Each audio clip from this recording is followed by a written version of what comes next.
Assalamualaikum warahmatullahi wabarakatuh. Perkenalkan, nama saya Rosa Oktaviana, NIM 19202100008. Saya dari kelas HIS 3A, Fakultas Syariah, Prodi Hukum Ekonomi Syariah.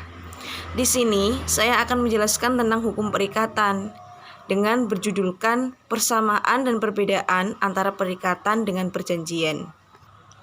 Pengertian perikatan dan perjanjian. Menurut pendapat Profesor Subekti dalam bukunya Hukum Perjanjian mengenai perbedaan pengertian dari perikatan dengan perjanjian, beliau memberikan definisi dari perikatan sebagai berikut. Suatu perikatan adalah suatu perhubungan hukum antara dua orang atau dua pihak, berdasarkan mana pihak yang satu berhak menuntut sesuatu hal dari pihak lain, dan pihak yang lain berkewajiban untuk memenuhi ketentuan tertentu itu.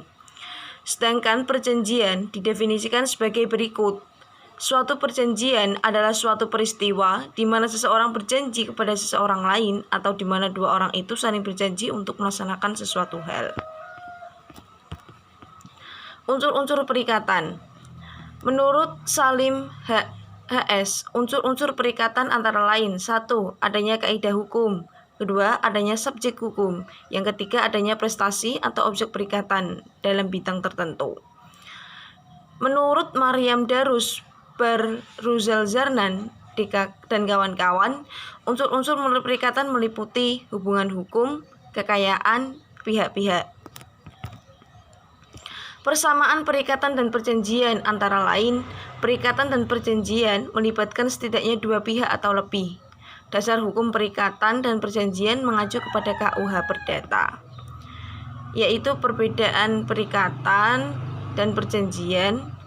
Perikatan lebih luas dari perjanjian. Sebab apa? Hubungan hukum yang ada dalam perikatan munculnya tidak hanya dalam perjanjian, tetapi juga dari aturan undang-undang perikatan lebih luas dari perjanjian. Sebab hubungan hukum yang ada dalam perikatan munculnya tidak hanya dari perjanjian, tetapi juga dari aturan perundang-undangan. Pada perikatan, masing-masing pihak mempunyai hukum untuk menuntut pelaksanaan prestasi dari masing-masing pihak yang telah terkait. Sementara pada perjanjian telah ditegaskan tentang hak hukum yang dimiliki oleh masing-masing pihak yang berjanji. Apabila salah satu dari pihak yang berjanji tersebut ternyata ingkar janji. Terlebih karena pengertian perjanjian dalam pasal 1313 Kitab Undang-Undang Hukum Perdata menimbulkan kesan seolah-olah hanya merupakan perjanjian sepihak saja.